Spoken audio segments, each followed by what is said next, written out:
Bonjour tout le monde, bienvenue dans ce nouveau épisode de podcast. On est ici avec Edouard, bonjour. Et on a un invité un peu spécial ce soir. Il va nous dire un petit peu plus qu'est-ce qu'il fait en Albanie, pourquoi il est venu là, sa conception de vie, son savoir-faire, son savoir-être, son savoir. Merci Patrick d'être avec nous aujourd'hui. Bonjour.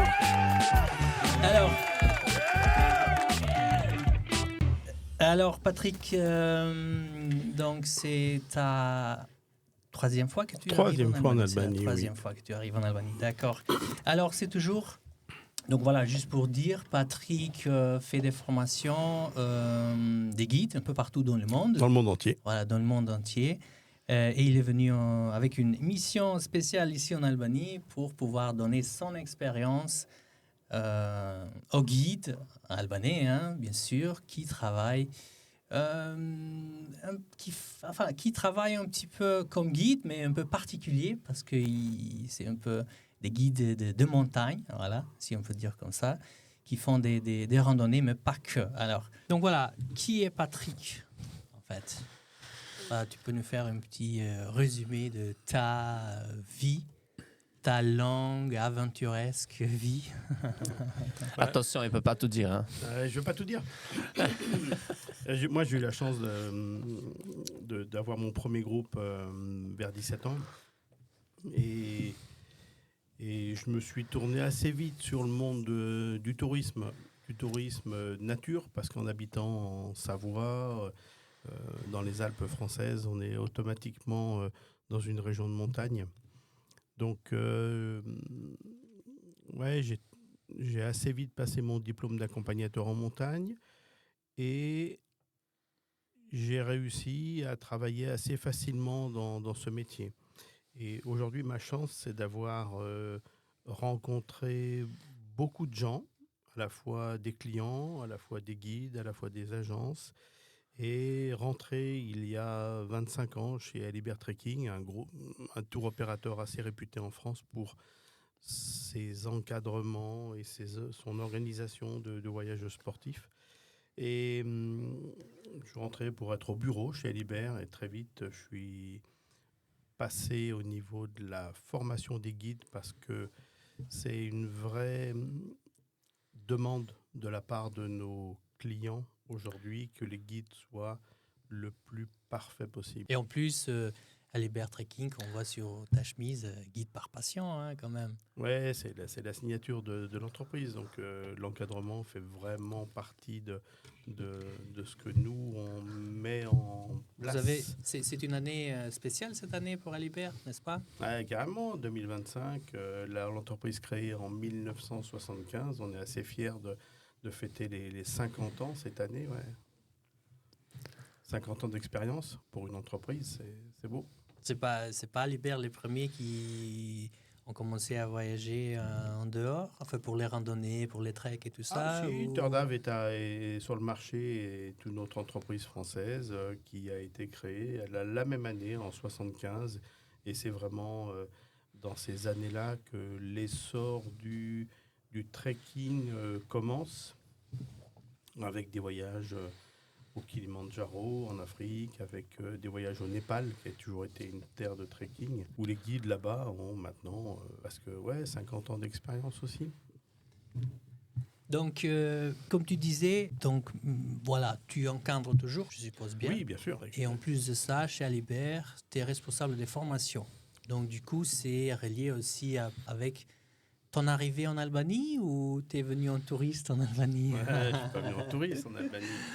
J'ai du mal à faire du tourisme et à ne rien faire. Je suis proactif, j'ai besoin de bouger. Donc, non, je suis venu en mission ici pour rencontrer les guides albanais. C'est une belle équipe, ça m'a fait plaisir de revenir. J'étais vraiment très content d'atterrir à nouveau à l'aéroport là et d'arriver pour rencontrer tout le monde ici. Donc, c'est la 3e année et je vois un réel progrès dans l'équipe. Je vois Je vois une expérience qui se met en place. Je vois des vraies compétences qui se révèlent avec l'équipe. Ça mérite un applaudissement. Ouais, bravo pour les guides albanais hein, qui avancent. Donc, du coup, voilà, c'est quoi concrètement? Qu'est-ce que vous avez vu ces jours-là? La formation, c'était centré sur quoi concrètement, en fait, sur leur savoir-faire, leur savoir-être, ou c'était plus spécifique sur les secours? Enfin, voilà, quelques mots un petit peu, si c'est pas indiscret. Hein. C'est pas indiscret du tout. Le métier de guide, c'est un métier qui est très complet. Il faut savoir être à l'aise avec des gens, avec des groupes. Il faut savoir être psychologue parce qu'on discute et on encadre des gens qui sont tous différents. Il faut maîtriser des techniques d'encadrement. Il faut maîtriser des techniques de secourisme pour faire face à toutes les éventualités. Il faut avoir un maximum de connaissances parce que le guide, c'est l'interprète de la destination. C'est lui qui va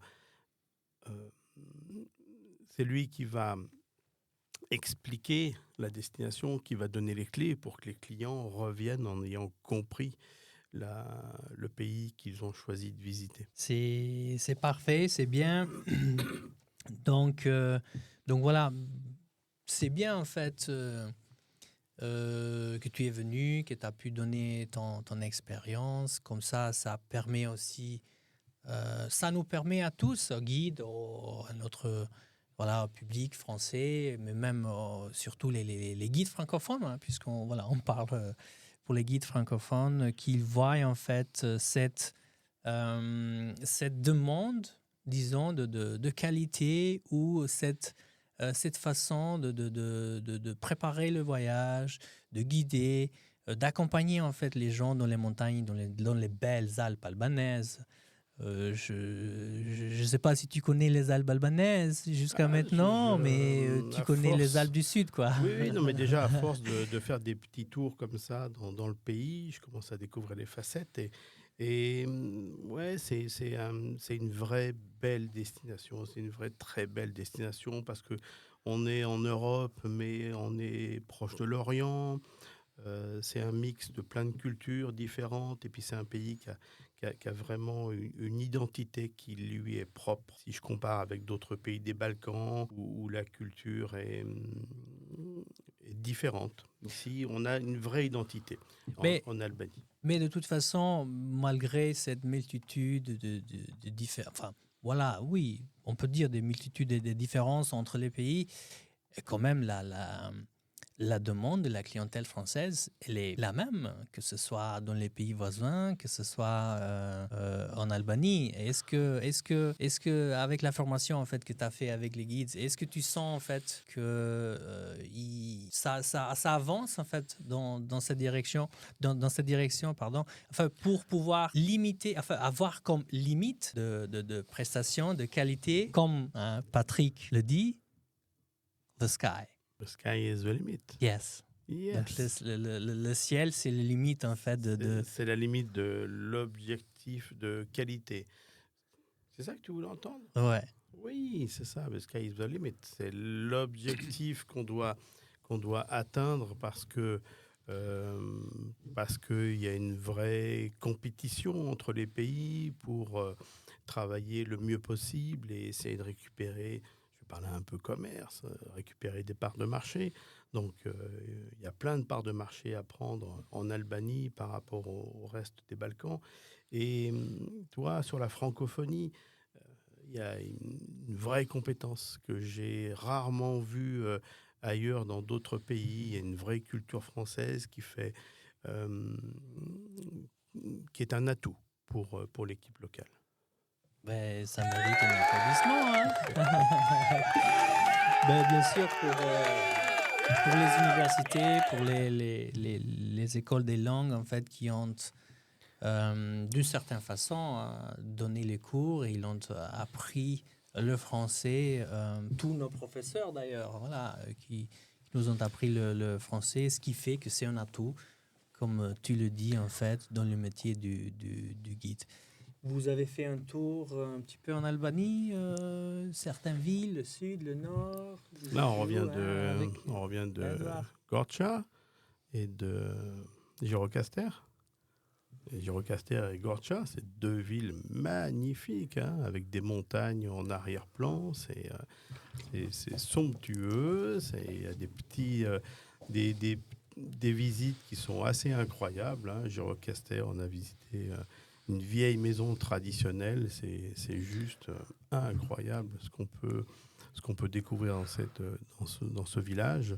Et puis Gorcha, pareil, c'est un village, une ville de montagne assez typique par rapport à Tirana. On est loin de Tirana. C'est très charmant. Moi, j'aime bien la ville de Gorcha. Mais bon, on a une autre ville qu'on tient en cœur, en fait, une des plus belles villes au monde. Que je pense que tu connais déjà, tu as dû passer. C'est la ville d'Elbasan. Donc voilà, Elbasan. Comme ça, tu sauras que c'est une des plus belles villes au monde. Ouais, on s'est même pas arrêté à Elbasan. Hein. Ah bon. Ouais, pas grand-chose à visiter à Elbasan encore. Il faut qu'on y travaille. Bon, Patrick, tu as eu l'occasion à travers tes formations, de faire le tour du monde. Hein. J'imagine que la liste devrait être importante. Bien évidemment que l'Albanie ressort comme une destination de nulle part. Elle n'était pas dans la charte des destinations touristiques jusqu'à il y a encore 10 ans. Est-ce que tu voudrais partager avec nous une destination qui te tient au cœur sur tous les pays que tu as fait? Ça, c'est une question qu'on pose souvent à des gens qui voyagent beaucoup et le choix est difficile parce que pour de différentes raisons, différents pays peuvent être rattachants. Je sais que peut-être vous avez largement un petit peu des origines italiennes, alors on va exclure l'Italie. Ah merde, c'était l'Italie. On va exclure l'Italie un petit peu, ouais. Et on va te laisser du coup le reste du monde. Vas-y. Le reste du monde, c'est une question piège. On me pose cette question presque tous les jours. Et tous les jours, j'ai la même difficulté pour répondre. L'Italie, c'est le pays qui est mon pays de cœur. Ma mère est italienne et c'est de l'autre côté des Alpes. Et on a un dépaysement qui est très important. Et ouais, c'est un pays où je me sens vraiment chez moi. Donc après, effectivement, si on voulait zapper cette destination, je me sens à l'aise. Je me sens très à l'aise au Népal aussi. Ok. Je voulais retourner en Albanie. En fait, j'ai une autre question pour toi. Reviens en Albanie. L'Albanie, de toute façon, reste le plus beau pays du monde. Donc, même si tu as eu... comment dire, tu te sentais un peu crispé à le dire parce que tu nous comparais avec l'Italie, mais voilà, hein, tu peux être fier et tu peux confirmer bien que l'Albanie, c'est le plus beau pays du monde. Ouais, c'est un des plus beaux pays, en tous les cas, c'est sûr pour moi, parce que quand j'arrive à l'aéroport ici en Albanie, je me sens à la maison tout de suite. Il n'y a pas de... Il y a vraiment des facilités pour sortir de l'aéroport. On est à 2 pas de Tirana, on a la mer pas loin. C'est un pays qui est petit, qui représente la Bretagne. Donc on a une destination qui est à la fois très petite et à la fois tellement de milieux un peu différents, tellement de montagnes qui sont des vraies barrières dans le pays, qu'on a quand même des régions au sein de cette destination qui sont très différentes les unes par rapport aux autres. Ça, c'est dû à l'hospitalité albanaise, j'imagine, toute cette belle phrase que tu viens de dire sur les Albanais. Mais oui, parce que quand tu débarques ici, quand tu vas te promener en ville, les gens sont plutôt les gens sont paisibles. Ils sont plutôt tranquilles.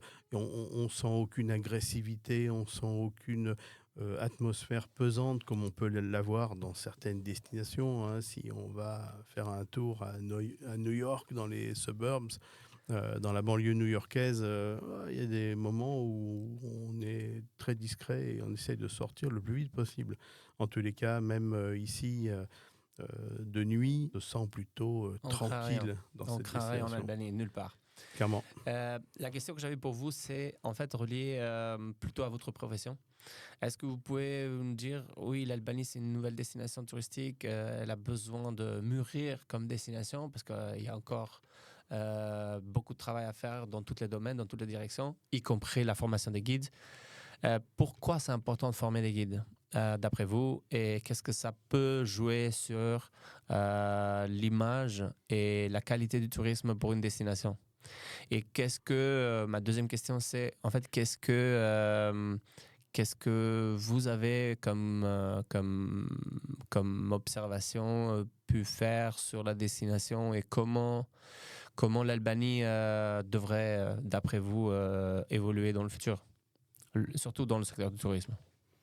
Alors, l'encadrement, c'est toujours, le guide, c'est toujours une vraie attente des voyageurs, des touristes, qu'ils soient sportifs ou pas. À partir du moment où on a un guide qui est souriant, qui est agréable, qui sait gérer des gens en vacances et qu'on passe de bonnes vacances, c'est déjà super.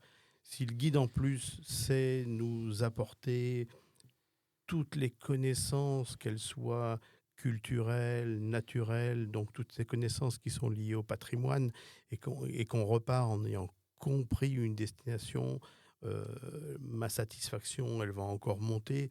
Et puis si on a un guide qui maîtrise ses compétences et qui sait gérer un groupe en facilité, et qu'on se déplace en étant en sécurité parce qu'on a un guide avec nous, eh ben on peut être que enchanté. Donc du coup, l'enchantement ici, il est quasi certain. Après, l'expérience, elle ne s'acquiert pas avec quelques semaines de formation, elle s'acquiert avec des années de pratique. Et l'expérience, c'est aussi se tromper de temps en temps et puis savoir analyser ce qui n'a pas marché pour trouver justement les solutions pour les fois suivantes. Et les solutions, c'est un mot-clé pour un guide. Un guide cherche toujours des solutions, cherche toujours à s'adapter pour pouvoir... un guide va toujours trouver les bonnes solutions pour que les vacances des participants soient les meilleures possibles. Ça répond à tes deux questions, à vos deux questions. Merci. Qu'est-ce que le tourisme, enfin le tourisme et le guidage, il a changé en fait dans ta manière de voir le monde?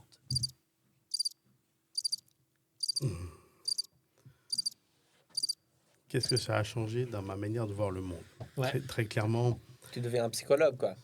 Ben oui, forcément. Ça, c'est un métier passionnant. Il y a 30 ans en arrière, ma carte de visite... C'est de l'art. Mais exactement. Il y a 30 ans en arrière, ma carte de visite, c'était Patrick Boucheron, psychologue montagnard. Et je donnais ça à tous les clients. Ah, tu te faisais appeler vraiment psychologue de la montagne? Ma carte de visite, c'était psychologue montagnard. Tu sais comment comment je me fais appeler, moi, dans les montagnes? Non. Créateur de rêves. Créateur de rêve. Mais c'est tout à fait ça. On vend du rêve et on arrive à le réaliser. Et c'est ça qui est magnifique parce que on transporte les gens on transporte les gens dans nos montagnes, dans notre environnement. Et ça, c'est un métier qui est juste exceptionnel. C'est un métier qui nous met en face de beaucoup de responsabilités. Et justement, sur le travail des guides, il faut que les guides sachent pouvoir gérer toutes les situations, même en cas d'aléa, savoir gérer un accident, par exemple. Donc, sur la formation, on a fait beaucoup de secourisme pour que les guides soient prêts en cas d'impondérable, pour que les guides soient prêts à gérer tout ça.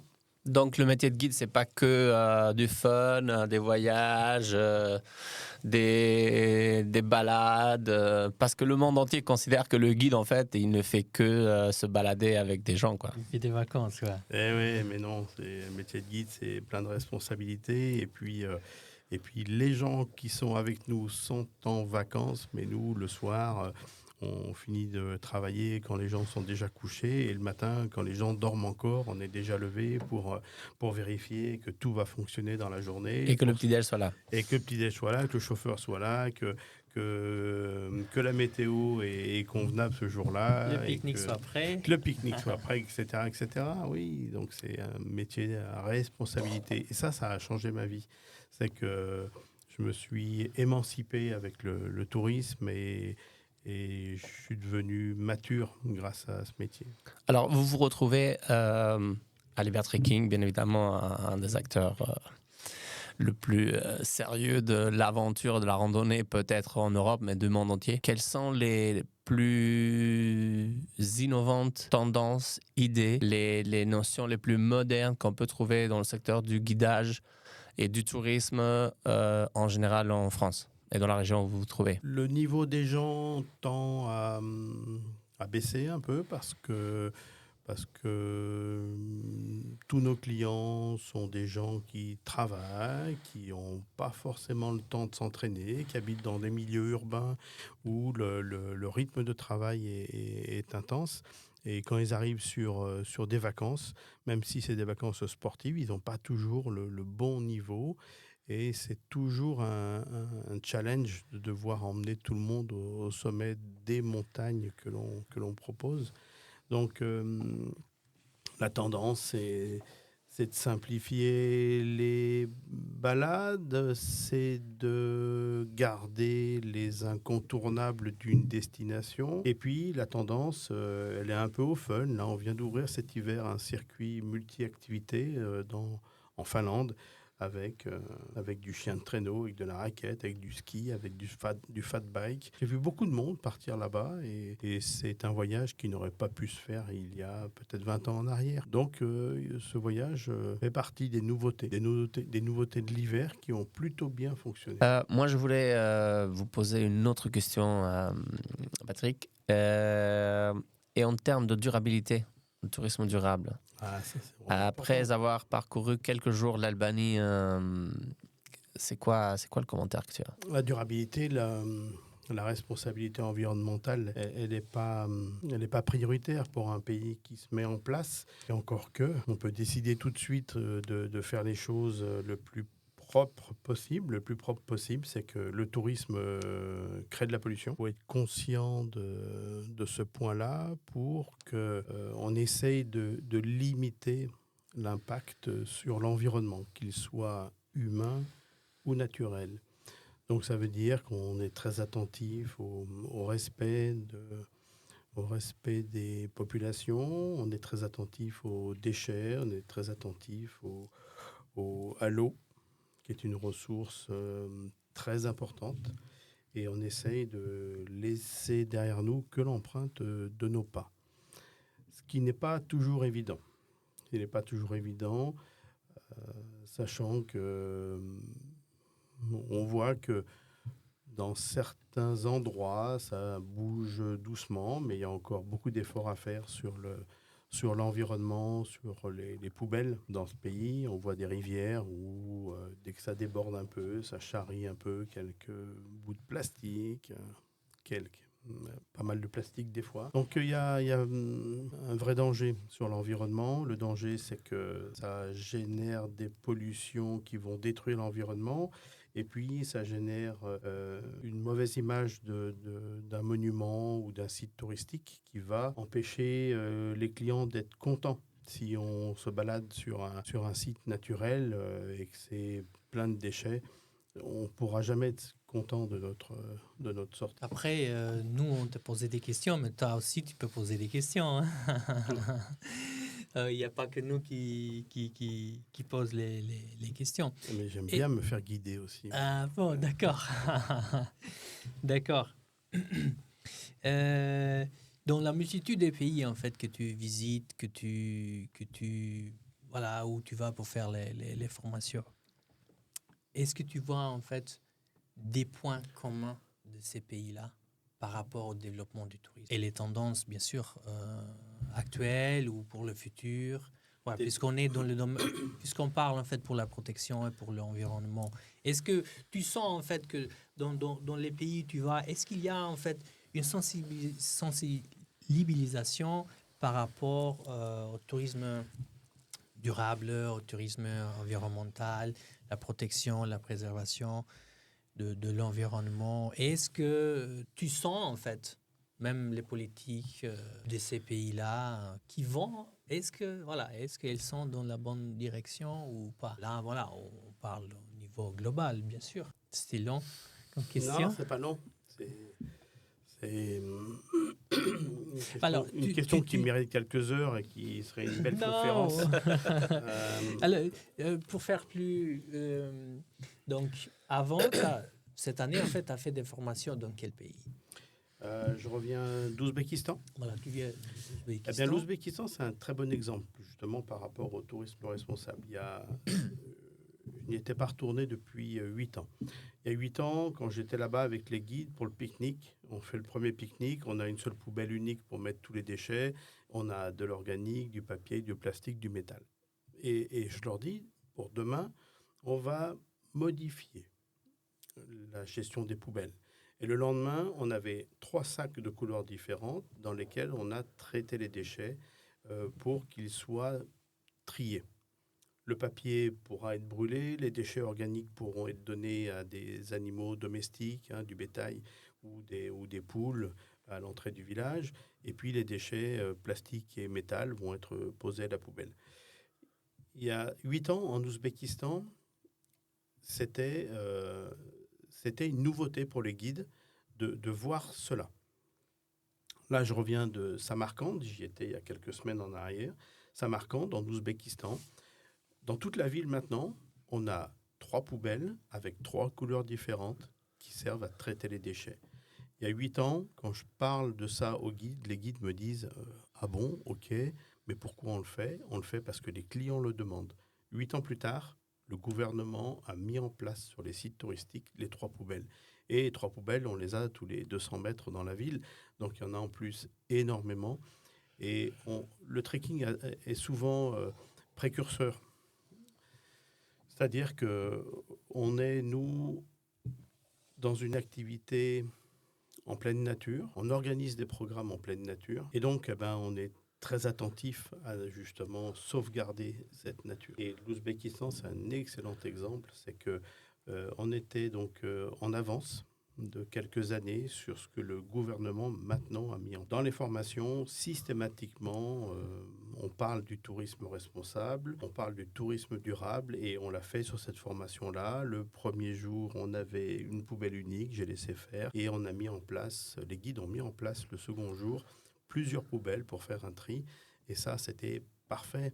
Et la présentation du pique-nique la veille qui était plein de plastique et d'aluminium, le lendemain, c'était des petites assiettes qui sont des assiettes en plastique qui vont être lavables.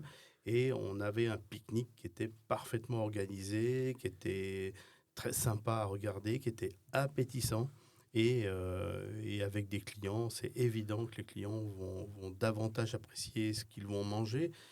Pour un Français, typiquement, le repas, c'est une pratique sociale parce qu'on est content de découvrir des aliments, on est content de savoir ce que c'est, on est content d'écouter le guide nous raconter des histoires sur la nourriture et puis on est content de manger tous ensemble. Donc, c'est un moment qui rassemble le repas. Le plat préféré? Mon plat préféré? Ouais. Enfin, ce que tu as mangé en Albanie. Hein. En Albanie? Le burek, c'est juste excellent. Lequel? Parce qu'on a plusieurs bureks. Le burek aux orties. À Farmasotira. À Farmasotira. C'est là qu'on a mangé le burek aux orties frais, incroyable. Excellent. On l'a eu en rando aussi pendant la formation, mais celui de Farmasotira, il était vraiment exceptionnel et puis, non, mais au niveau de la nourriture, c'est juste exceptionnel, que ce soit... Donc le poisson aussi, c'est... Le poisson, c'est exceptionnel. On est sur une destination où on est... il y a une côte tout le long de l'Albanie et le poisson est frais. Il reste beaucoup moins cher que dans d'autres pays européens. Est-ce que tu as goûté, en fait, Ouais, je sais que... les Français, ils n'aiment pas trop la carpe. Non, la carpe, c'est un poisson ça. qui mange C'est des un poisson poissons de d'eau lac, douce. un poisson d'eau douce qui mange plutôt de la vase. Donc, c'est une chair qui est plutôt. Bon, assez- je pense que cette fois, tu n'auras pas le temps, mais la prochaine fois que tu viendras, tu vas goûter en fait la carpe aux tuiles. La carpe aux tuiles. Ouais, qui aux va être tuiles. cuite Dans des tuiles. dans une tuile. Et c'est une spécialité de Shkodra, de la région de Shkodra. Ah, oui. Comme ça, tu vas changer la conception, pas seulement ta conception sur la carpe, mais on va peut-être influencer aussi la conception des Français sur la carpe. Bon, une chose est claire, c'est que je repars en ayant beaucoup marché en Albanie, je repars avec des kilos en plus. Hein. Je ne vais pas rentrer plus maigre que je l'étais avant d'arriver. Au contraire, je vais rentrer avec des bagages à l'intérieur de moi. Ben, Dans c'est mon bien estomac. parce que ça correspond bien, parce qu'après, tu vas en Mongolie, c'est ça? Ouais, la Mongolie, ça va Ah être ben, différent. Hein. Après, là, c'est une autre culture. Tu vas faire Ouais. quelques mètres en hauteur là-bas, un Ouais. peu de neige. Donc Ouais, du coup, comme ça, on va voir si on, entre guillemets, on t'a bien nourri en Albanie, quoi. Oui, j'ai de la réserve là. Pour la Mongolie, c'est sûr que pour faire face à la fin de l'hiver dans cette destination, là, je vais arriver blindé au niveau de la protection. Et après la Mongolie, c'est quoi ton prochain Et voyage? après la Parce que tu fais que Mongolie- des voyages. Arrête de nous dire ouais, que tu travailles, que tu fais la formation. Eh oui, mais du coup, Tu fais des voyages, tu vas dans des pays exotiques, enfin exotiques, dans des pays un peu loin, beaux, Après, à découvrir aussi. mon prochain voyage après la Mongolie, c'est un encadrement. Donc, je vais être guide en Italie avec un groupe de Français. Et donc, je ne serai pas dans l'Italie que je préfère. Je vais être dans le nord de l'Italie, dans les Grands Lacs. L'Italie que je préfère, c'est le sud, d'où est ma famille, où est toute la famille de ma mère. Là, je serai dans le nord. Et dans le nord, c'est à la fois très proche de ma région et à la fois très, très différent. Il y a un dépaysement qui est énorme. Et puis après, on est en Italie avec des Italiens. Donc, voilà, la vie est vraiment différente. Ouais. Tu ne penses pas que tu aurais une origine albanaise, puisque tu es de l'Albanie du Sud? Il faut qu'on voit ça. De après. l'Italie du Sud. Ouais, faire une, Ouais, de l'Italie faire du une Sud. recherche ADN. On te remercie pour cette On est bon là? belle expérience, cette discussion qu'on a eue ensemble. Super. On a eu du plaisir de t'avoir comme invité. Merci beaucoup. Et pas seulement dans le podcast, mais même en Albanie, et pour tout ce que tu fais. Et bien sûr que tu mérites un grand applaudissement. Donc voilà, c'était notre épisode avec Patrick.